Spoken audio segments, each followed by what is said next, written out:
The area is very conservative, cow-calf country. Raise your family, go about your business, get up in the morning. We didn't need government in our lives. She was supposed to be over on my neighbor's, which was about a mile to the east. She said, Fish and Wildlife Service has been petitioned to list the mountain plover. And so the next words just changed my life. She said, Mr. Davis, they're everywhere. You have mountain plovers everywhere. And you lay awake at night wondering, at the end of the day, what is the impact going to be? The Environmental Protection Agency, we're doing an assessment to consider listing the watershed as what they called, in quotes, sediment impaired.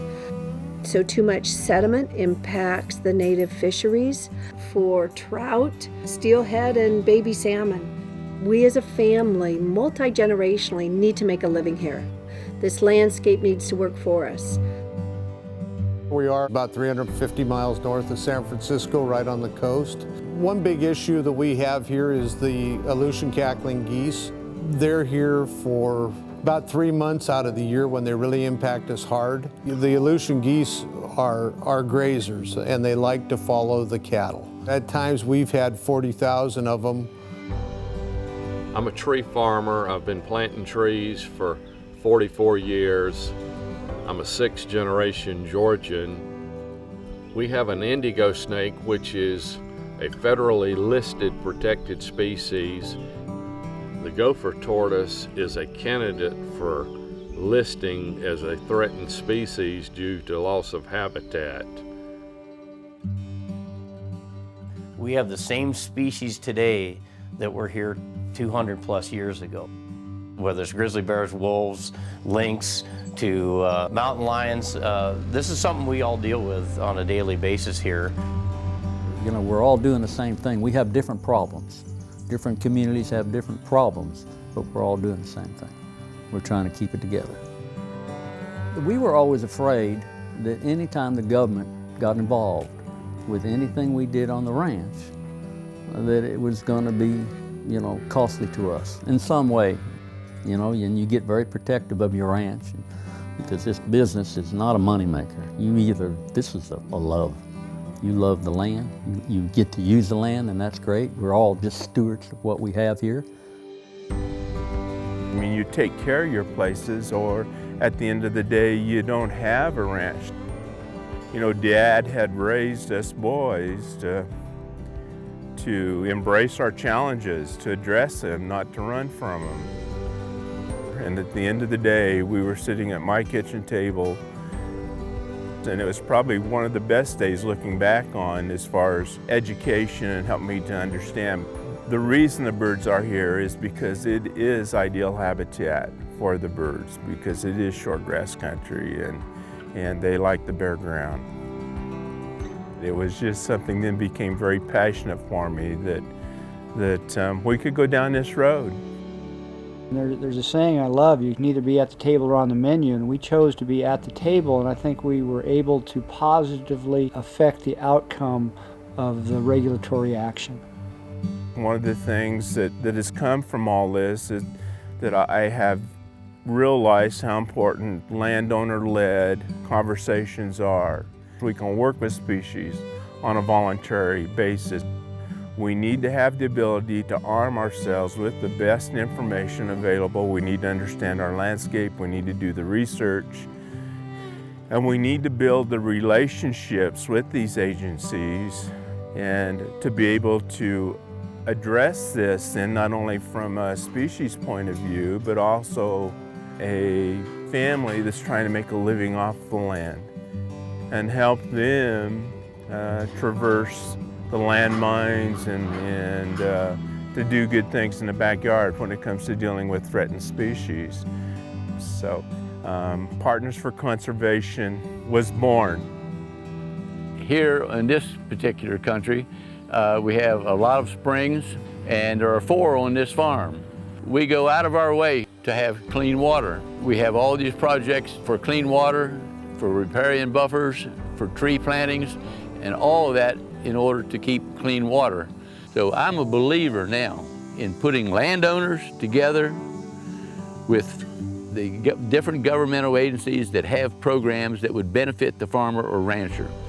But we open up those lines of communication that wouldn't exist if we didn't have PFC in many ways. Because that stream is fenced and my neighbor upstream is fenced, all that water goes down until it hits the Potomac River at Harper's Ferry and goes right on down, and the folks in Washington, D.C. are drinking my water free of charge. In this arid part of the country, water conservation is a high priority. We have 10 miles of Ute Creek flowing through the ranch, and it was completely infested with salt cedar. And of course, there was no water in the creek. And we formed partnerships with a number of agencies and nonprofits, and now we have water running year-round in Ute Creek.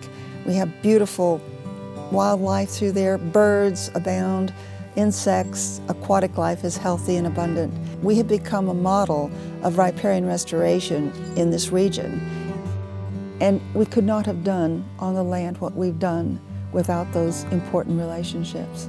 And with all the work we've done here on the ranch with conservation, we've worked with partners.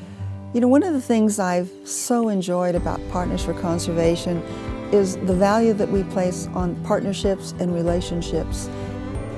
You know, it was really about communication, and not all the time did we as ranchers or agencies work together. And you know, that's something we're very proud of, is that we've been able to figure out a way that we can still ranch and raise cows and still really work within all the wildlife species, and we all get along. The gopher tortoise is one of our primary species. In the Fish and Wildlife, they're encouraging habitat preservation, habitat enhancement through various programs, through the NRCS and other programs.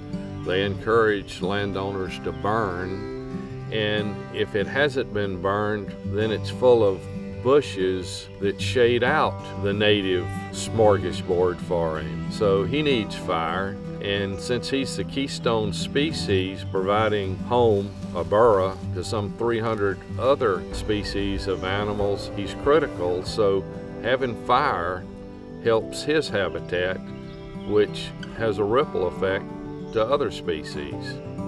I'm at peace with our sensitive species, and I recognize that they are part of the larger system.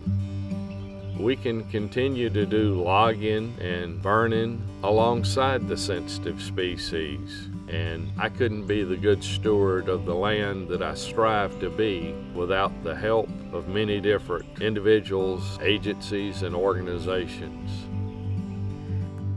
We've been able to sit down at the table and communicate about a way to get this stuff done for the wildlife and still able to keep running our operation. We're here to help, and we're so willing to go to Washington, D.C. and talk to people who are making laws. We have credibility, and we're the people who are on the land and actually, you know, the people who know about it. And we're straight shooters, we're straight talkers. That's how you get things done. We do have a voice with the Fish and Wildlife now. We do have a voice with the USDA. I think it's not it's not something that's going to be here and gone tomorrow. This thing's going to last. And they've earned the respect of the Fish and Wildlife Service, NRCS, and they've reached critical mass, and it's a privilege to be associated with them. There are times if you just stop in the middle of the pasture and turn the pickup off, and the prairies just come alive. And so, yes, there is hope. You know, I'm excited to be a part of that journey and Partners for Conservation.